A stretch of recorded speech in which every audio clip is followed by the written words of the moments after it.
അഹം ബ്രഹ്മാസ്മി. ശാന്തമായ ഒരു പുണ്യഭൂമി തേടിയുള്ള യാത്ര.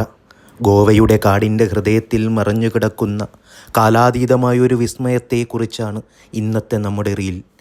ഇവിടെയാണ് ഗോവയിലെ ഏറ്റവും പഴക്കമുള്ള ക്ഷേത്രം സ്ഥിതി ചെയ്യുന്നത്. താംബ്ലിസുള്ളയിലെ ശ്രീ മഹാദേവ ക്ഷേത്രം.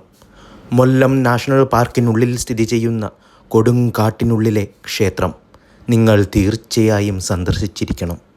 12-ാം നൂറ്റാണ്ടിൽ കദംബ രാജവംശം പണിത ഈ ക്ഷേത്രത്തിൻ്റെ നിർമ്മാണ രീതി കദംബ യാദവ വാസ്തുവിദ്യയുടെ ഏറ്റവും മികച്ച ഉദാഹരണങ്ങളിലൊന്നാണ്.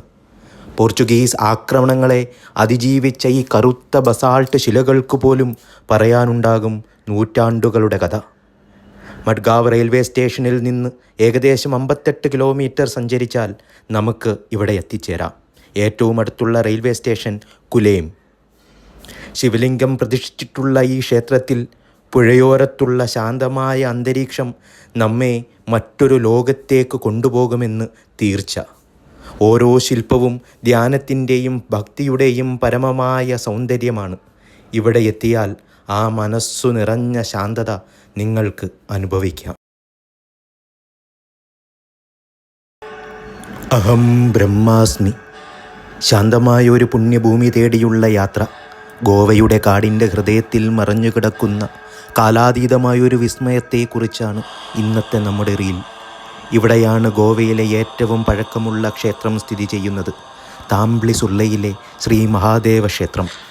മൊല്ലം നാഷണൽ പാർക്കിനുള്ളിൽ സ്ഥിതി ചെയ്യുന്ന കൊടുങ്കാട്ടിനുള്ളിലെ ക്ഷേത്രം നിങ്ങൾ തീർച്ചയായും സന്ദർശിച്ചിരിക്കണം.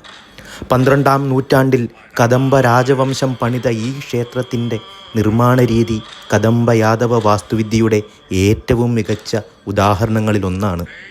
പോർച്ചുഗീസ് ആക്രമണങ്ങളെ അതിജീവിച്ച ഈ കറുത്ത ബസാൾട്ട് ശിലകൾക്ക് പോലും പറയാനുണ്ടാകും നൂറ്റാണ്ടുകളുടെ കഥ.